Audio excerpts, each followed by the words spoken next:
Hello, welcome back everyone to Epic 7, but this time we're not going to go into Guild Wars. Today we're going to talk about Adin's, is it Adin or Adin? I think it's Adin.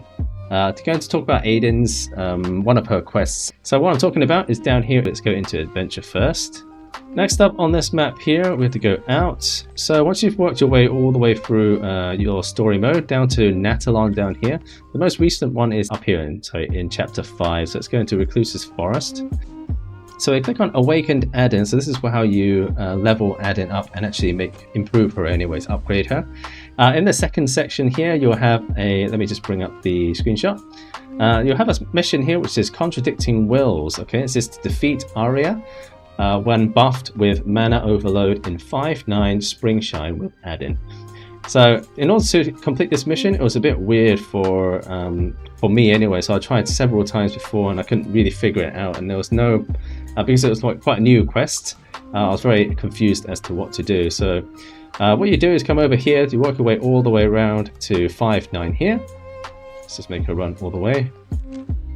When you get to here, you'll find Aria here. So when you actually click into Aria, what I did was just basically go through all of this. I was looking at the titles like Guide of Darkness here, and then we have Shadow Core, the Umbral Hour here, and then the Ghost Gate Open, and then the Soul Collect. And I was like thinking to myself, where's this Mana Overload? It's a bit weird. I couldn't find it anywhere. So as we go into the game, anyway, so I wanted to play this mission, just to go in. Choose anyone.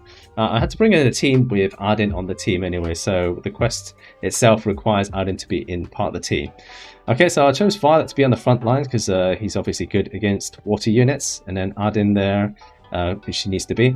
And we wanted to have somebody who can clear quite fast as well, so we need an AoE attacker, somebody who can cleave it off, maybe a Vildred, or Arbiter Vildred if he's built very fast. But I've got Strays on there anyway, so if you don't have Strays, another one is fine.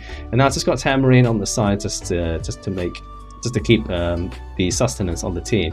So once we go into the battle anyway,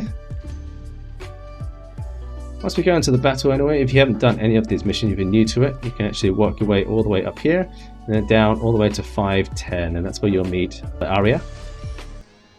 So when you get to Aria here, I actually went up to here and actually checked the skills again. So I was trying to look for that Mana Overload, but I couldn't see it anywhere in these titles. And it's probably the same with you guys who actually check out this guide anyway. So I actually want to tell you that it's actually in one of the descriptions. So here in Soul Collect, it doesn't mention anything here about Mana Overload, but when you go over to Sealed Mana over here, it says when suffering 5 critical hits inflicted by a single attack, this effect is dispelled and grants Mana Overload, which is a unique effect, to Aria, unaffected by any effects related to buffs. So this is what it's talking about here, is the minion over this side. So as you can see, the Sealed Mana is in a funny different logo compared to the other ones that we get. It's not a buff logo.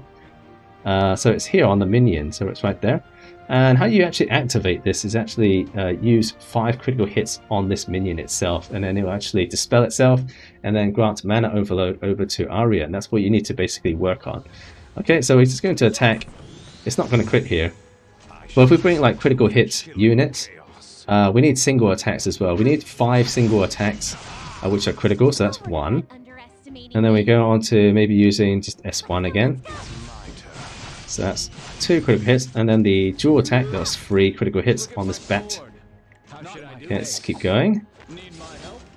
Okay, that's the 4th one. It sealed mana times 4, so we just need 1 more single attack on this bat, and it should give Aria the buff.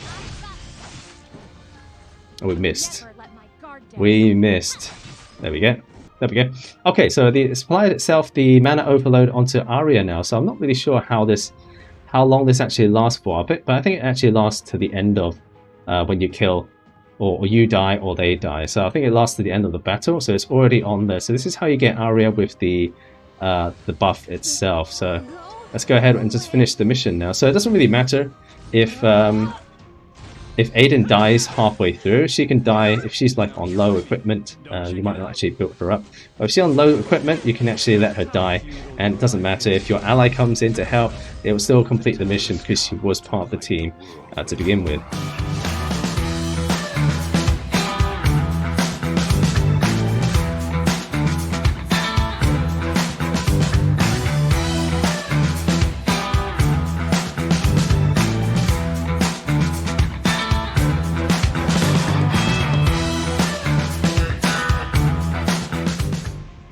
Okay, so when she gets to like lowish HP, she'll start having this counter attack buff as well as the defense buff. You need something to really dispel that, otherwise you're in quite big trouble, because she does do a lot of damage, and it's also half AoE. I don't think it's full AoE where it attacks all 4 people, but I think it's kind of like after Vildred where he counters and he attacks 2 units.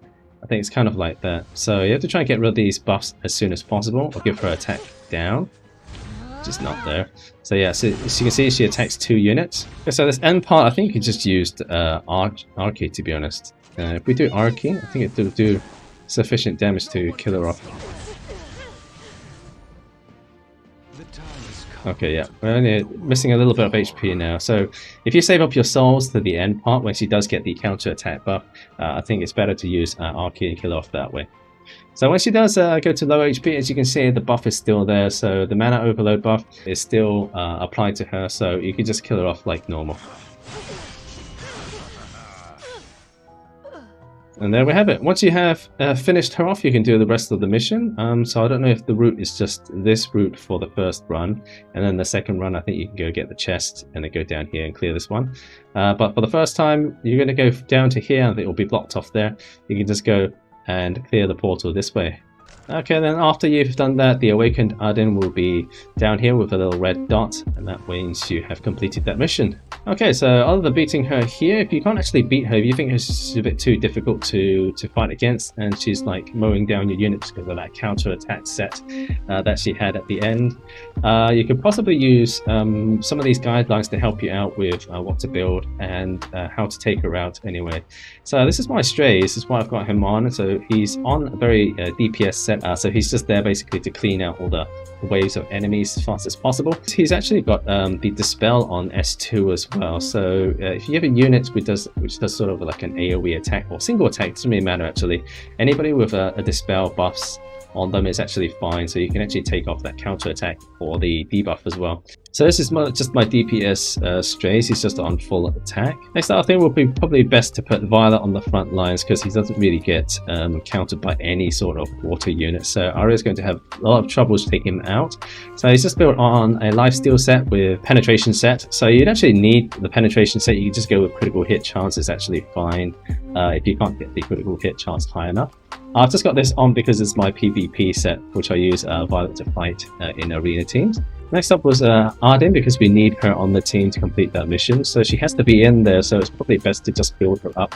Okay, so she's just built on a speed set with critical set as hit chance set as well. So she's just built on slightly DPS, speedy, you know, some kind of random level 70 gear that I've got on her. So she's not fully built, but these sort of stats will do for her. Just keep her alive until the end of the battle there. Last up, I think it's just any sort of healer really. Tamarin is probably the best PvE healer, like Soul Weaver, in the entire game. So that's why I usually run on just having Tamarin to heal up the team, and obviously with that Dispel buffs that she has on the S1 is actually even better as well. Okay, so we get unlocks element alteration here in chapter 6. So I'm actually waiting for that, but it seems like it's a long way to go before she actually changes her element. But there we have it, guys. That's the mission for you. Hope this has helped you out, guys. Remember to like and subscribe to the channel if it has helped you out, and I'll see you in the next episode. Bye bye.